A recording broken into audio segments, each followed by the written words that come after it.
Good morning. How the devil are you? Welcome along. Today is Monday the 14th of June 2021. This is our 8 a.m. movement snack. First opportunity to add additional movement minutes into your day.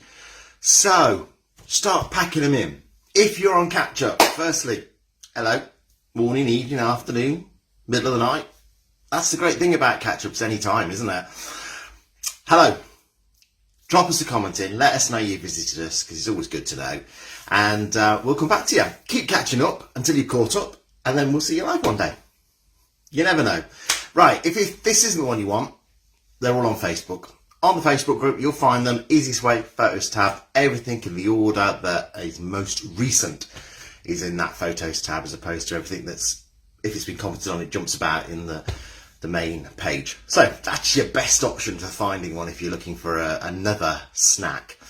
Right, I'm going to leave you there. Pop across, start saying hello to people as they come on board live. So good morning, good morning, good morning. How the devil are you? Say hello to me when you come on board. It's a surprise for you this morning. You weren't expecting me, were you? You were expecting Bex. But I'm not. I haven't got the hair for a start off to be a Bex, have I? You have me today, double me today. I'm just going to get a little bit more light in here. Bear with me one sec. Oh, there we go. That's a little bit better, isn't it? A little bit more light. There we go. Margaret, good morning to you. And cereal snackers, sun and cloud in Chesterfield. Yeah, the sun at the moment. Little wispy bits of cloud up there. I can see. I'm hoping it's going to be a nice day. It's supposed to be a nice day today. Fly. We'll see. We'll see, shall we? I was nearly the man who swallowed to fly there. No, where'd that come from? Sandra Hewitt, good morning to you. Lovely sunny day where you are down in Waterloo. Phil, and good morning to Maddie Stranger. Diana Wines, how the devil are you? Don't think I've seen you for a while live. Good to have you in. Beautiful picture there by the looks as well. Oh, yes, that looks lovely. Palm trees, blue skies. Good morning, Diana. Welcome in from a sunny Somerset.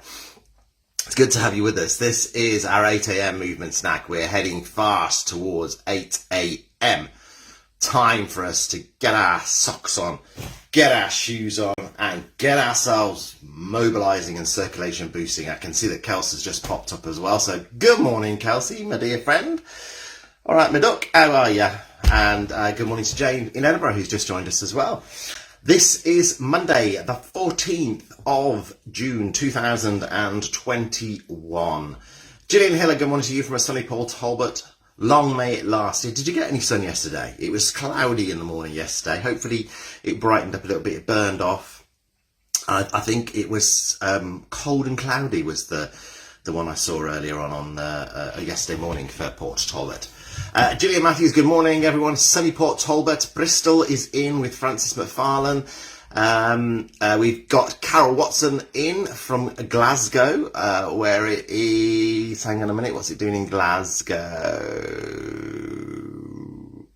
Raining but clearing now. George, Mr. G is in the house. Good morning, Dave. Almost late, making a cuppa. I've thrown the last part of mine away. Morning, duckies. It's me Bob's birthday. Hi, birthday Bob, how are ya? Happy birthday to you. Happy birthday to you. Happy birthday, dear Bob. Happy birthday to you. Have a great day, Bob. Treat him real nice, Kels. Nice cake. Lovely dinner. Hopefully Bob's not working today, but you never know. I bet he is.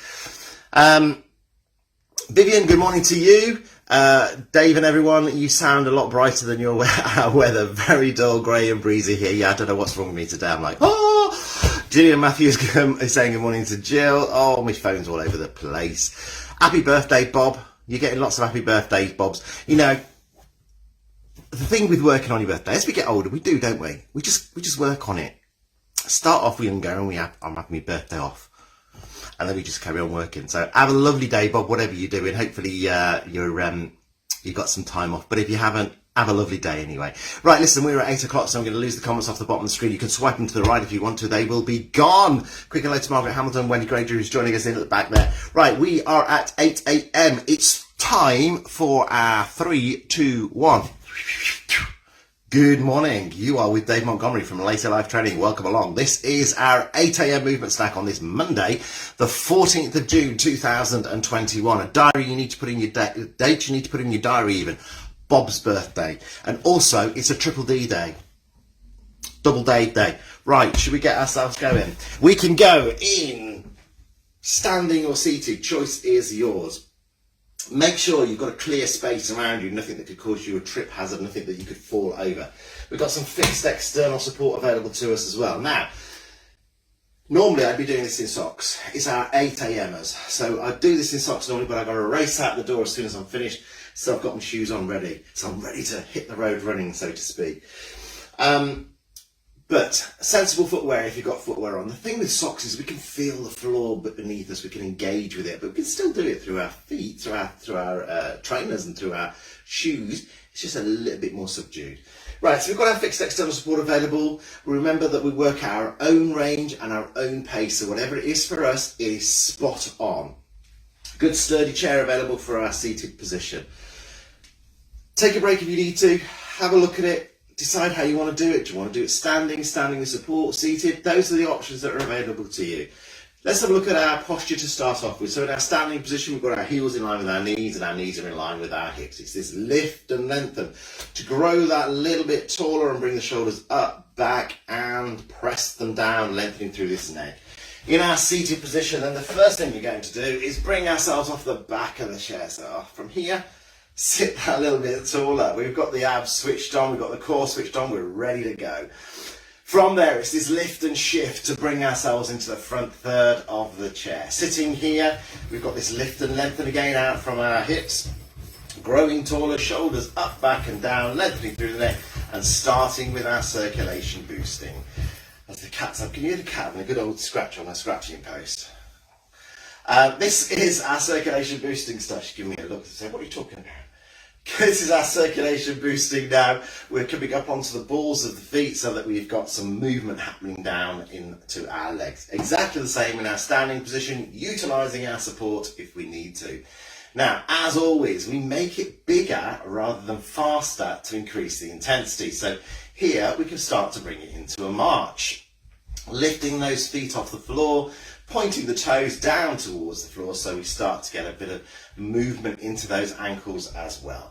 Now, seated, this is a lot of work being asked of your hip flexors. So, if you feel some muscle fatigue here, rather than lose technique, come back into this heel raise. We can engage the toes a bit more to make it a bit more intense, or we could change it to a little foot tap out in front. We're adding an arm in as well. So we've got this arm going with our march now, so a bigger movement again. And here we're driving the elbow backwards. We're about the 90 degrees with the arm. It's close into the body. Now, support-wise, if we're using our support, when we change arms, we're going to need to change by putting the hand down and taking the other hand off. So if the support's in front, we've got the ability to keep the march going and change hands. However, if it is to our side, we need to take a pause, because we're going to need to turn into the support, take it as many steps as we need, set ourselves up, and then away we can go on the other side. Seated, standing, if we feel steady, stable, and coordinated, then we can put both arms, both legs together. And as he said the word coordinated, he went totally uncoordinated. Just seeing if you spotted it. So here we've got this movement happening now, so we've got lots of activity happening. We're driving through the elbows, we're driving through. The heart is starting to beat a little bit faster. We're starting to breathe a little bit heavier, and that's what we want from our circulation boosting. A couple of minutes into this, we start to slow it down a little bit. We come to a pause, and we're ready for our top trio. Starting with our shoulders. I'll come a little bit closer for you. Base of support, heels outside of our hips, so we've got shoulder width, we've got this nice tall position. The shoulders come up towards the ears and press back down. Exactly the same in our seated position. Now keep the neck long. So it's a lift and a press rather than bringing the head down towards the shoulders. We want to feel the best range of motion that we can. And we may find that we have a little bit of asymmetry, so we might find one shoulder can go a little bit further than the other. And that's an ideal opportunity later with your crowbarring to put some extras in, or shove a couple of extra in, just on that one side where you feel you have less mobility than on the other. Once you've done 4 or 5 of those, take a pause, and we're going to take it into the rotation movement. So standing tall again, we'll bring the shoulders forward. We lift them up towards our ears, back past the earlobes, shoulder blades together, and press down. So we've got this rotational movement happening. Taking the shoulders forward, up, back, and down. And again, exactly the same in seated. And once more, again, look, if you feel you've got less mobility on one side, so you can see you've got less mobility on one side, or feel it, then that's another ideal opportunity to crowbar or shove a couple of extra on the end, just on that one shoulder. Important point here though, if you isolate to one side, make sure the other shoulder stays level. So with your shoulder lifts, it's here, it's not here, and with your shoulder rolls, again, you're not taking it down, you're keeping that other shoulder level as you take that other one round. Once you've done your 4 or 5, take a little pause, we're going into our head turns. Now we do need our support here, even if you feel you don't need it, have it available. It's a head turn. So, support available, standing tall, good base of support, head to the side, pause in the centre, head the other way. Now, the eye line stays level, so the chin stays level. And the reason for this pause is it gives us that little bit of extra time for the body to sort itself out in the system in our ears and say, hang on, yeah, I feel okay, I'm not dizzy. This is where you might need your support available, even if you don't use it normally, have it there just in case you do feel a little bit dizzy. Exactly the same movement in seated, and once more, aim for the best range of motion that you can get. It's what is right for you. We should feel no pain in our neck doing this, unless we have pain in our neck normally, in which case we shouldn't feel any more. Now let's think about those movements. Anything where you take the arm away from the body, doesn't matter which way, any of these movements, combing your hair, brushing your hair, getting dressed, doing things around the back, reaching forward there, your shoulders are involved, and head-wise, we're continually turning our head during the day, don't we? Unless we've got a stiff neck, that's probably the only time we might sort of turn the body to look over our shoulder. But most of the time, our head is moving all of the time, so let's mobilise it. Right, once you've done your 4 or 5 of those on each side, I'm coming into my proposal position. Right, I'm just reminiscing, that's all. We're going to lengthen down the back of the neck here, so fingers on the chin, eye line level. It's time to give ourselves another chin. So, what we do is 2 things. We can either keep the fingers where they are and press back, and come forward. And when I say press back, we don't actually push the head back. We take the head back itself, but we keep the fingers on there to try and help us to keep this chin level. Or we can leave the fingers where they are and come back and forward. But either way, can you see how the eye line stays level? We get this extra chin, and that's fine, yeah? What we're doing is we're lengthening out down the back of the neck. Now, from the front look, you don't see a great deal of action happening. But, you see the jowls there? Ooh. You can't come back like that. But we're lengthening out. We're restacking the head back onto the top of our spine. And that helps us. The head is one of the heaviest parts of the body. If it starts to come forward, it starts to bring the shoulders forward, and we end up in this bad postural position. So realigning everything is really, really good for us. And actually, for me anyway, it feels really nice just leveling up and straightening that neck out. It's almost like a stretch down the back there. Once you've done 4 or 5 of those, it's time to take a pause and let's get our legs are moving once more time. It's circulation boosting time again, so quick little boost of our circulation. So with our support, if we need it, bringing the march back in, pointing the toes down towards the floor. In our seated position, let's go for that toe tap out in front. So just bringing the foot forward, tapping with the toe only. So it's not huge, we're not reaching right forward, so we have to turn the toe out. It's just this little tap forward and back. Just so we've got some movement again. We're giving the body a little boost of its circulation before we head from the top to the trunk. Now, take a pause there and let's have a look at our trunk trio. So let's have a look in seated firstly. Our first movement is a bend to the side. Now, feet flat on the floor. They're about shoulders width. But in seated as well, our sitting bones are firmly on that chair and they stay firmly on the chair From here, without lifting a buttock, you come down towards the centre side, pause at the centre, and then down the other way. And this little pause in the centre enables us just to readjust anything if we need to. So if we've lost a bit of posture, or we might just need a little switch off, reset, away we go again.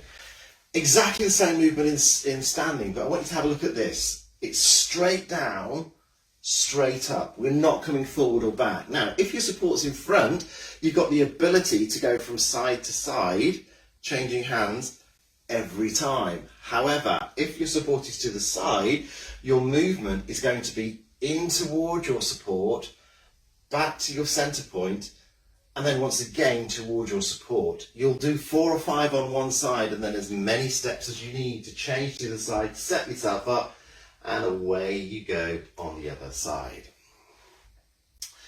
Think about reaching down to pick things up. You know, it's this sort of movement that we're talking about. We're lengthening down through the side of our trunk here, and we're mobilising through the side of the trunk. Trunk, not only for bending, for turning, for twisting, all those sorts of things, but also just keeping us upright. It's our support structure, part of our support structure inside, to keep us lifted and lengthened and tall. Once you've done your 4 or 5 of those, we take a pause and we head on into our trunk twist. Now here, hips stay still. So, big base of support, knees soft. Have a look at my knees. Look, they're soft, they're not locked. So, locked one, soft one. Can you see the difference? There you go. Right, so trunk is going to turn, hips are going to stay still, arms in line with your shoulders if you can. You can do whatever you want with your hands. You can have them here, you can take them here, you can put them by your side, but they don't go like that, okay? The movement is here, with those hips staying still, pausing in the centre, and the other way. Now try and focus on the hips not moving, so everything is here. So in standing, if you feel you've got some hip movement, you might want to use your support as a bit of a reference point. With your bottom against it, as you turn, if you feel one of your buttocks lifting, you know you've got some movement. Likewise, if your support's in front, as you turn, if you can feel the hip lifting off, then you know you've got some movement in your hips. If you're using your support to the side of you, then as your side bend, you come into the support, pause, back into your support, 4 or 5 on that side, and then turn to the other. Now seated, again, it's those sitting bones that tell us. So our sitting bones on the chair, as we rotate to the side, as we twist to the side, if we feel the way that those bones and that bottom is interacting with that chair, we know we've got movement within the hips, and we want to avoid that. I tend to find here that hand across to the other knee is a good reference point for me. Yeah? So let the other hand come down by the side, take the other one across towards the knee, and there's a good reference point. Once you've done your 4 or 5 of those on each side, take a pause. We're heading into our big back extender. Now I'm just going to move my chair slightly so you can see here. Now this time it's pelvis we're really focusing on, so we don't want it to tip forward or backwards. We're tall. We're going to lift a little bit taller from the chest. We're going to keep the eye line level and extend backwards, so it's not a hinge from the hips. Yeah? Have a look. So lift a little bit taller, extend back, keeping the eye line level so we get this chin again, forward and release. And here you can have that little switch off if you need to. Reset, tall position, lift taller with that chest, extend back, come in, release. Now, standing, it's the same movement, but we need to focus on these hips and this pelvis not moving. So let's have a look. Let's get rid of that look. So here we've got this lift of the chest, back, forward and release. Now, I personally feel I don't get as much of a range of motion there because I'm focusing on not doing this. Yeah. So again, a reference point might be the choice for you. So leaning against your reference point, coming back, forward and down, or having your reference point in front. Again, now I haven't got to think about what's happening here. I can feel it and I can focus more into getting that back extension.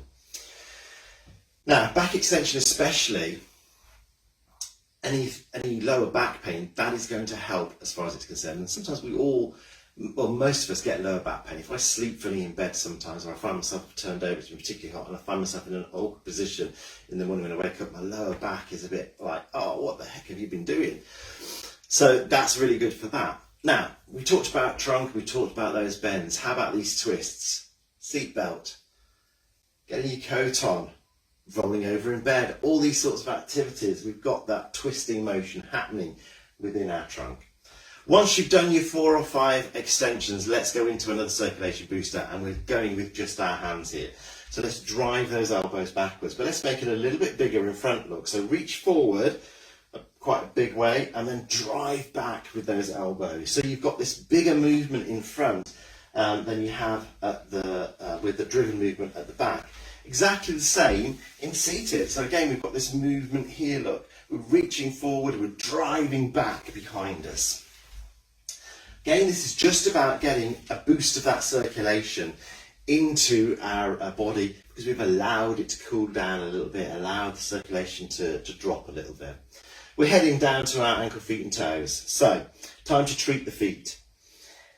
One leg closest to your support. Even if you feel you don't need it, have it there. This is not about balance. This is about mobility. So, because we're lifting a foot off the floor, we are challenging our balance. That's why we use the support, because we want to get the best mobility. We don't want to have to worry about balance. Knee closest to that is quite close into your support, and the knee is soft. The foot is all the way in. Yeah? Line it up, and then the first time you might want to have a look. Toe in one place, lift and put the ankle in exactly the same place, and then take your eye line to the front. Toe, heel. Now, although you can't see it in my feet, what I'm doing is I'm scrunching my toes as I'm bringing it over, and then placing the foot down on the toes with the toes lengthened. And then as I bring it back and put my heel on the floor, I'm splaying those toes. In our seated position, we can do exactly the same movement. We're going to need to bring the foot back a little bit to give ourselves a bit of room. We're still in that front third of the chair, but here is that movement. So we've got a little bit of room to work within. But we have another option here as well. So if you'd rather, we can take a hip walk into the back of the chair, sit ourselves against the back, extend the leg away in front, have it close to the floor, point the toes away, flex it in towards our shin, point and flex. And again, here we've got that scrunch of the toes here, and that splay of the toes here. Important here, foot stays close to the floor. If you need to take a rest between every one, do, or every two, do. Yeah, what we don't want is this, because as we start to bring it up, we talk about strength. And again, like with the balance, this is about mobility.